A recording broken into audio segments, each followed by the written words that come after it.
ಶ್ರೀ ಗುರು ಬಸವ ಲಿಂಗಾಯ ನಮಃ. ಲಿಂಗಾಯ ನಮಃ. ನನ್ನ ಹೆಸರು ಅಲ್ಲಮ ಪ್ರಭು. ನೀ ದೊಡ್ಡವಾಗಿದೆ. ಮಗ ನೀನು ನಿನ್ನ ಹೆಸರು ಹೇಳ ಅವ್ರಿಗೆ. ಅಲ್ಲಮ ಪ್ರಭು. ನಮ್ಮ ಬಾಬಾ ಹೆಸರು ಚಂದ್ರಪ್ಪ. ನಾವಿಬ್ಬರು ಕೂಡಿ ಮಹಾತ್ಮ ಬಸವಣ್ಣನವರ ವಚನ ಹೇಳುತ್ತೇವೆ. ಹಾವ ಕಿಚ್ಚ ಮುಟ್ಟಿಹ ಶಿಶುವೆಂದು ಹೆತ್ತ ತಾಯಿ ಮಗನ ಬೆನ್ನು ಹತ್ತಿ ಬರುವಂತೆ ಎನ್ನೊಡನೆ ಕಾಯ್ದು ಕೊಂಡಿರುವನಯ್ಯ ನಮ್ಮ ಕೂಡಲ ಸಂಗಮ ದೇವ. ಈ ವಚನದ ಭಾವಾರ್ಥ ಏನಿದೆ ಅಂದರೆ, ನಮ್ಮ ಮುದ್ದು ಮಗು ಅಲ್ಲಮ ಪ್ರಭುನ ಜೊತೆ ನಾನು ಹೇಳ್ತಾ ಇದ್ದೀನಿ.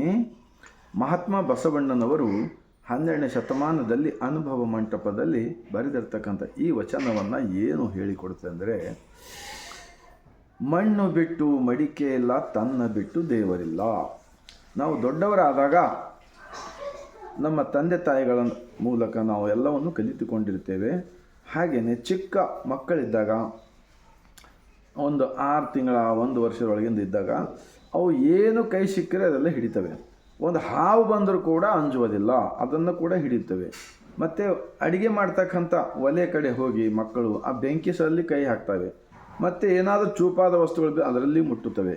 ಈ ಥರ ಇವು ಸಣ್ಣ ಮಕ್ಕಳಿಗೆ ಏನೂ ಇದು ಇರೋದಿಲ್ಲ. ಅಂಥ ಸಮಯದಲ್ಲಿ ತಾಯಿಯಾದಕಿ ಯಾವಾಗಲೂ ತನ್ನ ಮಗನನ್ನು ಕಾಯುತ್ತಾ ಇರುತ್ತಾಳೆ. ತನ್ನ ಮಗು ಎಲ್ಲಿದೆ, ಎಲ್ಲಿ ಹೋಯ್ತು ಅಂಥೇಳಿ ಆ ಥರ ನೋಡುತ್ತಾ ಯಾವ ರೀತಿಯ ಮಕ್ಕಳನ್ನು ಬೆಳೆಸಿ ದೊಡ್ಡವರು ಮಾಡ್ತಾರಲ್ಲ, ದೇವ ಸ್ವರೂಪಿಯಾದ ತಾಯಿ. ಹಾಗೆಯೇ ನಾವು ದೊಡ್ಡವರಾದಾಗ ನಮ್ಮ ಅರಿವೇ ನಮಗೆ ಗುರು ಆಗಿಬಿಡುತ್ತದೆ, ನಮ್ಮ ದೇಹವೇ ನಮಗೆ ದೇವಾಲಯವಾಗಿ ಬಿಡುತ್ತದೆ. ಆ ಕಾರಣಕ್ಕಾಗಿಯೇ ನಮ್ಮ ಅಂತರಂಗದ ಜಗದೀಶನೇ ನಮಗೆ ಮಾರ್ಗದರ್ಶಕ. ಈ ಶರೀರ ಬಿಟ್ಟು ದೇವರಿಗಿಲ್ಲ ಎಂದು ನಮ್ಮ ಬಸವಣ್ಣನವರ ಈ ವಚನವನ್ನು ಹೇಳುತ್ತದೆ. ಆ ಕಾರಣಕ್ಕಾಗಿ ತಾವು ಕೇಳಿದ್ದಕ್ಕೆ, ನಾವು ಹೇಳಿದ್ದಕ್ಕೆ ತಮ್ಮೆಲ್ಲರಿಗೂ ಕೋಟಿ ಕೋಟಿ ಶರಣು ಮಗ. ಈ ವಚನವನ್ನು ಈ ಭಾರತ ದೇಶದಲ್ಲಿರ್ತಕ್ಕಂಥ 150 ಕೋಟಿ ಜನರಿಗೆ ಮುಟ್ಟಲಿ ಎಂದು ಒಂದು ಆಶಿಸುತ್ತಾ, ಬಸವನಾಡು ಶರಣರ ನಾಡು, ಬಸವ ಕಲ್ಯಾಣದ ಭೂಮಿಲಿಂದ ಮತ್ತೊಮ್ಮೆ ಶರಣು. God.